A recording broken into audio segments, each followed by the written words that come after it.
yang legit cuma dari Kota Kudus yang paling terkenal. Nah, mumpung lagi ada di Kota Kudus nih geng, kita melipir dulu nih ke pabrik pembuatan jenang yang paling terkenal di kota kecil ini. Yoi, apalagi kalau bukan Jenang Mubarok.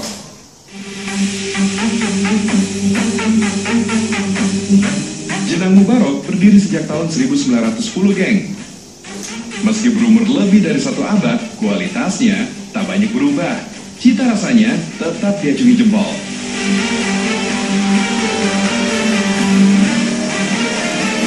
Berbahan dasar santan, tepung ketan, gula kelapa, dan gula putih ini membuat Jenang Mubarok mendunia hingga ke 8 negara geng. Ajib.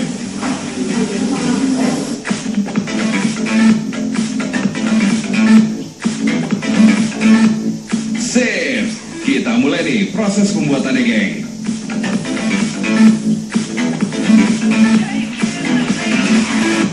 Santan yang sudah siap dimasak akan dicampur terlebih dahulu dengan tepung ketan geng. Lalu diaduk menggunakan mixer selama 6 menit.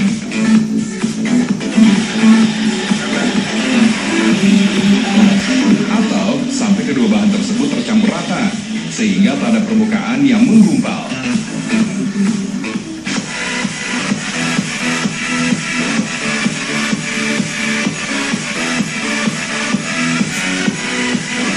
Alright, untuk adonan kedua, masak santan dan gula merah ke dalam kuali besar.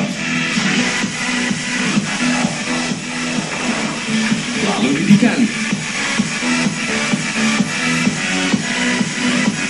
Selanjutnya, tambahkan gula pasir dan aduk hingga merata.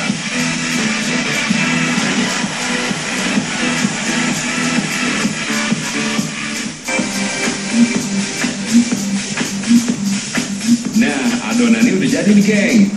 Sebelum masuk ke proses berikutnya, kita saring dulu hasil adonan tadi, supaya tidak ada ampas gula yang tertinggal.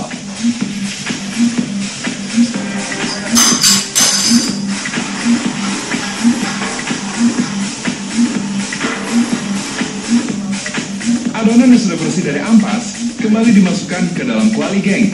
Lalu campur dengan adonan pertama, yaitu santan dan tepung ketan.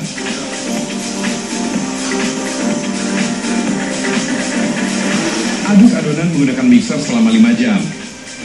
Alat ini akan berputar 5 jam berturut-turut tanpa henti dengan kekuatan 180 derajat geng.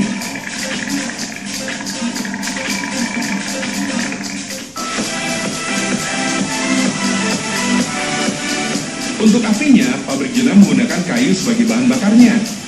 Konon, kayu bakar inilah yang menjadi keunggulan dari aroma dan rasa dari Jenang Mubarok geng.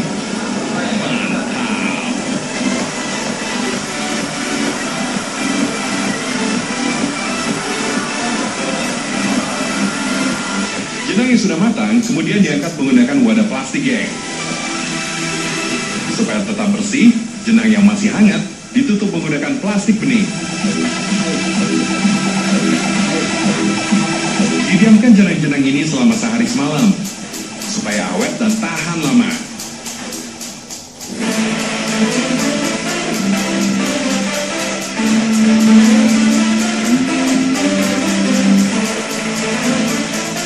Sip, ini dia nih jenang yang sudah siap dikemas geng.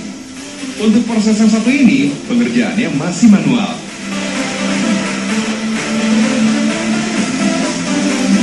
Bungkus dengan plastik tipis dan rekatkan sampai menempel.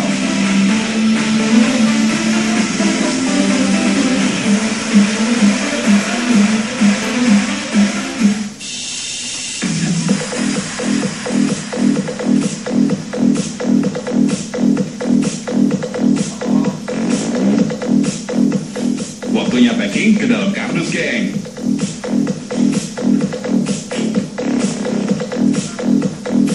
Eksis, cemilan tradisional khas Kudus ini siap dipasarkan. Jenang ini siap mendunia, geng. Yoi, jenang istimewa ini juga dikirim ke 8 negara yang sudah mempatenkan keistimewaannya. Yaitu Hong Kong, Malaysia, Singapura, Brunei Darussalam, Abu Dhabi, Arab Saudi, Dan juga negeri Sakura alias Jepang, geng. Mantap.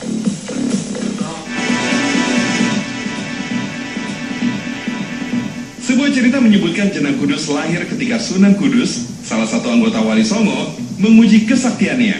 Salah satu muridnya yang bernama Syekh Jangkung alias Syaridin diperintahkan memakan bubur gamping di tepi sungai Gelis di wilayah desa Kaliputu.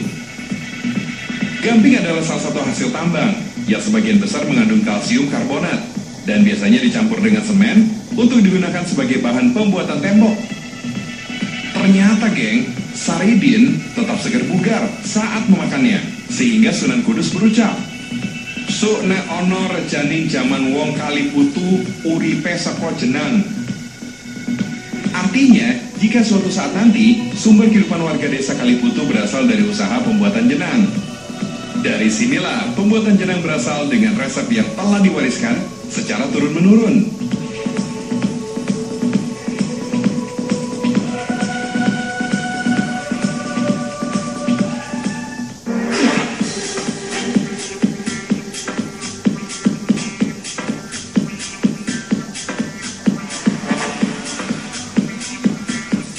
Saking banyak peminatnya nih, pemilik pabrik jenang membuat inovasi baru yang sangat menarik.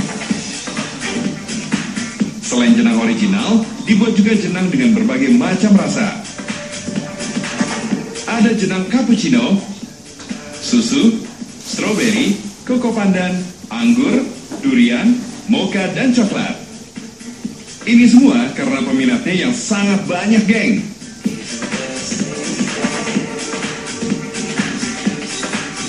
Ya, menurut aku jenang tadi tuh rasanya tuh original, ada yang rasa coklat, ada yang rasa mocha juga. Waktu aku makan tadi tuh teksturnya tuh sangat lembut, terus kenyal dan juga manis, enak di lidah.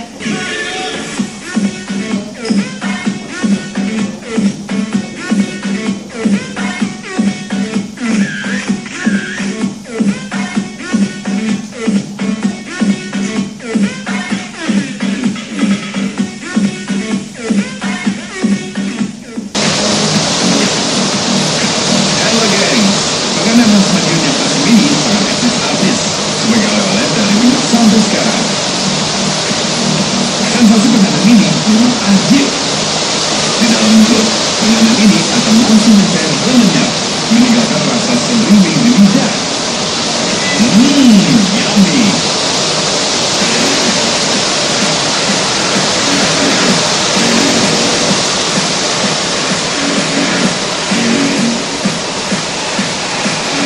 Jadi satu lagi ada di Madiun dan Ken oleh yang tak boleh dilupain untuk ada di Madiun. Ini dia, guys. Nah, guys, ini adalah jenis makanan yang terbuat dari tape ketan dan rasanya Ken unik, manis dan juga eksklusif. Dan guys, mumpung kita lagi ada di Madiun nih, tahu gimana sih proses pembuatannya?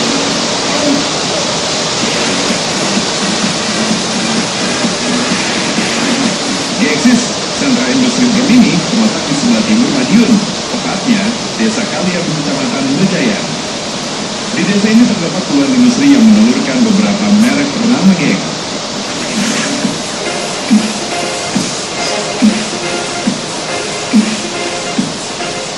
Kayaknya sekarang Jasin sudah ada di pabrik brem dan bahan utama pembuatan brem adalah ketan putih, geng. Nah, sekarang kita akan buka dan kita masukkan ke dalam bakso lalu kita masak.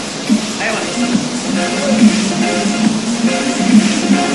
Bahan dasar pembuatan brem ini adalah beras ketan berkualitas tinggi yang berwarna putih terang untuk menghasilkan tape terbaik. Tuang beras ketan ke dalam ember besar, cukup setengah karung saja. Ketan putih mengandung energi, protein, karbohidrat, lemak, dan vitamin yang baik bagi tubuh.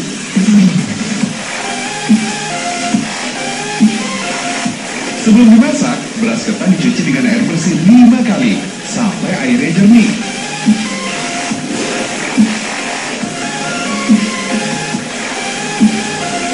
Masukkan beras ketan yang telah dicuci tadi ke dalam dandang berukuran besar. Tambahkan air putih, masak dengan api besar sambil diaduk sampai matang merata.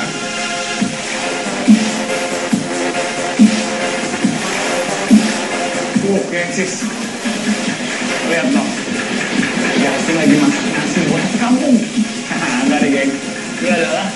Nih, yang lagi kita masak nih.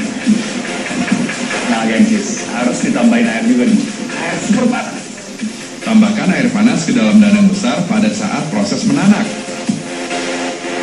Air panas berfungsi untuk menyesuaikan kadar air dengan beras ketan supaya sebanding dan matangnya tidak terlalu keras. Nah, beras ketannya sudah matang nih, geng. Dan pindahkan ke dalam ember besar. Supaya cepat dingin, beras ketan masak ini diletakkan di atas tampah yang lebar dan kemudian diratakan dengan tenaga manual.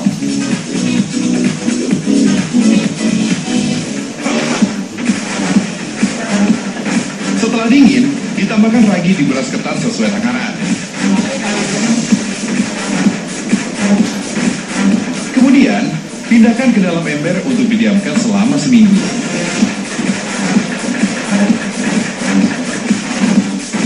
Hasil proses fermentasi inilah yang disebut tape, geng.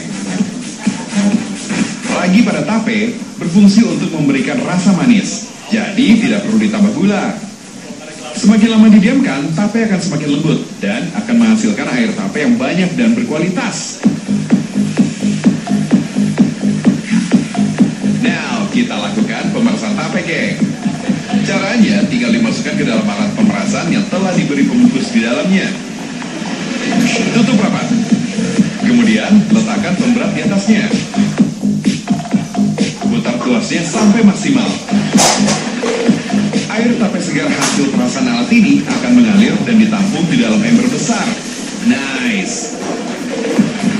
Hai gengsis, kita tunggu airnya sampai tetesan terakhir.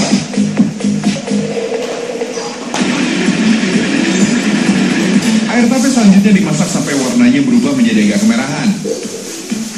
Proses pemasakan ini berlangsung selama 20 sampai 30 menit dengan api besar. Supaya matang merata, airnya dibagi rata pada setiap dandang.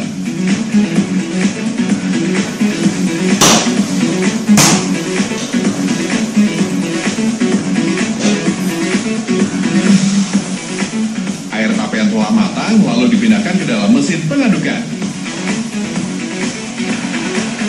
Mesin ini akan bekerja mengaduk air tape yang telah matang sampai kental. Proses ini berlangsung selama 30 menit sampai tape kental atau berubah warna jadi broken white. Tambahkan soda kue ke dalam adonan supaya adonan mengembang.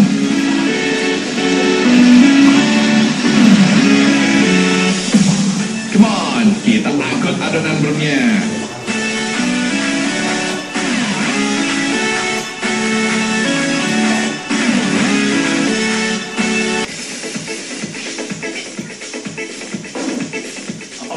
Brem yang sudah diaduk, sekarang saatnya kita tuangkan di atas meja cetak ini. Oke, tapi kayaknya enakan dari sana nih. Wah, susah mas. Bantuin mas, gimana? Oke. Oh, iya. Tuang adonan brem di atas meja cantik.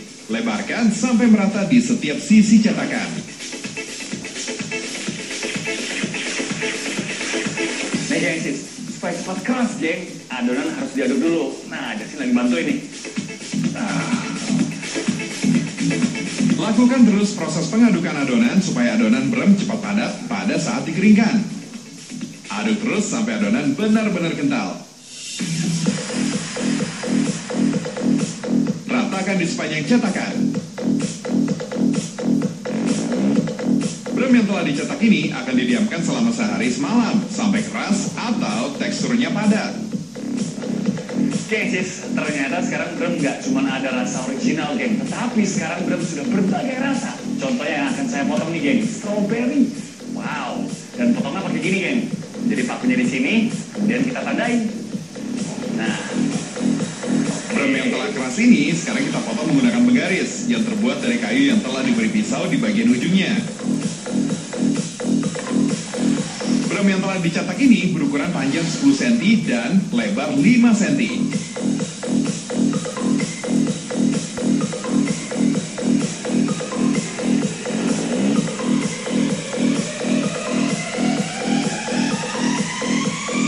Saatnya packing. Setiap kardus ini berisi 3-5 buah brem.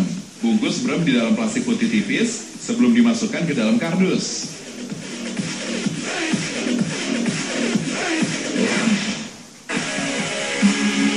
Kelahiran brem sebagai panganan menjadi faktor penting bagi kelangsungan kehidupan ekonomi di desa Kaliabu. Panganan deso, begitu mereka menyebutnya, termasuk makanan mewah ketika itu. Lurah Dusun Bondang dipercaya sebagai orang yang pertama kali membuat panganan bernama brem ini. Dari beliau, ilmu membuat panganan asam manis ini diturunkan kepada beberapa warga sehingga bisa terus bertahan sampai saat ini. Kenapa dinamakan brem? Karena panganan yang bahan utamanya adalah sari tape ketan ini harus diperam selama 7 hari 7 malam sebelum dikonsumsi. Arti peram yang dilafal sebagai perem dalam bahasa Jawa secara fonetik tak jauh dari kata bremo atau yang lebih dikenal dengan sebutan brem.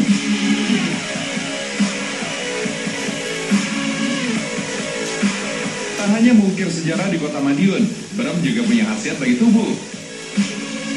Selain cita rasanya yang khas, brem dipercaya dapat menghaluskan kulit wajah.